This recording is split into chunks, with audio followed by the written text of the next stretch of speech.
Thank you so much. And we move from Cambodia to Cameroon, another country that is doing a lot in gastro-diplomacy. You saw that this evening is nearly purely gastro-diplomacy.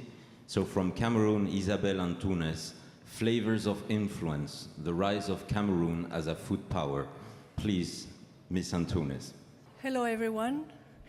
My first word would be for Mr. Cointreau. Thank you so much for having us and for finding us. The book that we are presenting here is the story of friendship. I had just arrived in Cameroon on a totally different mission. And the first thing that surprised me about Cameroon is the abundance.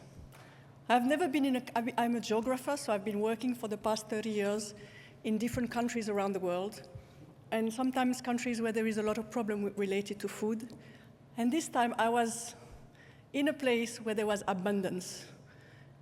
And yet, I was very shocked to see that the global hunger index was so high. So that was my first observation. And then a young diplomat came to see me and told me about his dream to promote gastro-diplomacy of Cameroon. He says, nobody knows about the wealth that we have today. And so he asked me, can you give me a hand with that? So we started to do some research, and the research led us to many months, and after 18 months, this is what we produced. I will say that what triggered my curiosity is when I looked at the main recipes, at the main dishes that were offered in restaurants in Cameroon, I realized that they were only using like a very limited number of ingredients, let's say 20. And they were all the same ingredients, but making different dishes. And I thought, how is that possible? So that really triggered my curiosity, and we started to really revisit all the different development plans and the food policies and the agriculture policies. And we realized that actually there is a total disconnect between food policies and development policies that focus on the same conventional food that the whole world produces, and the ingredients that the Cameroonian gastronomy needs to actually develop itself, which explain why there was only 25 or 20 ingredients that were mostly used. It doesn't mean that Cameroonians don't eat other things, but they do it by, it's the produce of hunt, of collect, of fishing, but it's not available. And yet, they love a wide diversity of vegetables and animals. And I can just show you, this is, for example, an old menu that I found that was dated back in the 70s, which is not at all used today, but it just shows you first that there is a tropical gastronomy, and that this tropical gastronomy is totally reflecting the biodiversity. So you have, for example, and things that you probably never heard about, but are very close to different tropical countries, like zom leaf soup, snail meat in shallot sauce with sweet cassava, taro flour in crude palm oil, young cassava leaves in palm nut juice, etc., etc. But you can hear the poetry that comes out of this menu. So the whole book is actually advocating to reconnect agri and culture. Culture in many senses. Culture in the culinary heritage, culture in the biodiversity, culture also in the way people produce it, so that Cameroon gastronomy can really develop, but most importantly, that the people can actually have access to ingredients that they like. And that today, it is the perfect time for Cameroon to do that. Why? Because of the protein transition. You've probably heard about that, whereby since the Paris Agreement, countries are going to be engaged in reducing their footprint with all the conventional food industry. And so Cameroon, as do so many other tropical countries, have a fabulous card to play.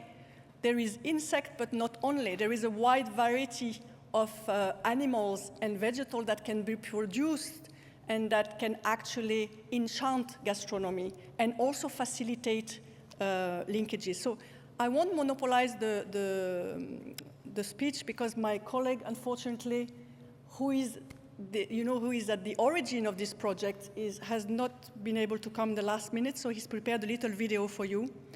But what I can say to you is that thanks to the Gourmand Award, the message that we are trying to give with this book is being heard. Is being heard because people are trying to find alternative way for food security, food trade, and the protein transition. And so we are very honored, Mr. Cointreau, to be here and for the majestic support that we are getting with this award. And really, thank you from the bottom of my heart. I will, maybe if you can play the video, the message from Serge. And we are preparing an English version. I'm available for any question after that, and thank you.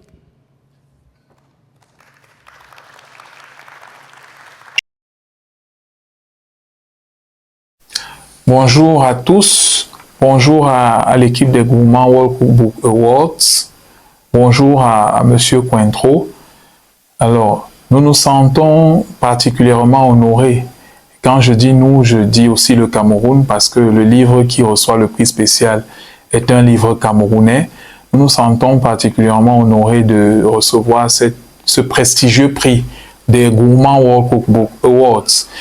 Et pour nous, la symbolique est forte. Elle est forte parce que c'est au Portugal qu'est remis ce prix. Le Portugal est le pays qui est à l'origine du nom Cameroun. Parce qu'en effet, au XVe siècle, les explorateurs portugais sont arrivés dans notre pays. Ils ont été impressionnés par l'abondance en crevettes du fleuve Vouri et l'ont baptisé Rio dos Camaroes, à l'origine donc du nom Cameroun que vous connaissez tous aujourd'hui. Donc que ce soit au Portugal que ce prix est remis est pour nous une symbolique forte. Par ailleurs, ce prix est remis le 18 juin, journée de la célébration de la gastronomie durable fixée par les Nations Unies.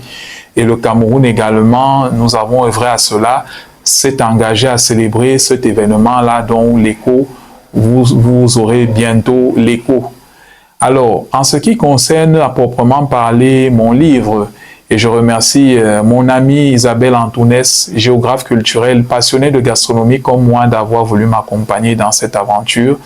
Le livre fait du Cameroun, Afrique en miniature, n'est-ce pas, le pays qui peut impulser un nouveau modèle de diplomatie gastro-culinaire. Alors, en Afrique, nous nous intéressons encore peu à l'alimentation, à la gastronomie comme vecteur d'influence et de rayonnement international. Or, le continent a des atouts. Il a par exemple des insectes que la FAO considère comme l'avenir de l'alimentation. C'est une alimentation saine et bénéfique pour l'environnement parce que les élevages d'insectes sont très peu polluants. Donc, comment est-ce qu'on peut se positionner dès aujourd'hui pour être la destination gastronomique mondiale de demain? En l'occurrence par les insectes, mais pas seulement par les insectes, y compris par les épices. Les pays tropicaux sont ceux où foisonnent les épices, les meilleures épices au monde. Et le Cameroun le démontre déjà avec son poivre de Penja, qui est très célèbre dans le monde entier aujourd'hui. Au-delà des épices, nous avons les céréales. L'Afrique dépend encore énormément du blé. Or, nous avons le sorgho, le mil, dont la valeur nutritive est par ailleurs supérieure à celle du blé. Comment inverser donc cette tendance de dépendance de l'Afrique pour un continent qui a tout à offrir au monde? Voilà les problématiques auxquelles s'intéresse le livre et qui veut faire de l'Afrique aujourd'hui un continent qui a son mot à dire dans les enjeux de rayonnement de demain. Je vous remercie. Thank you.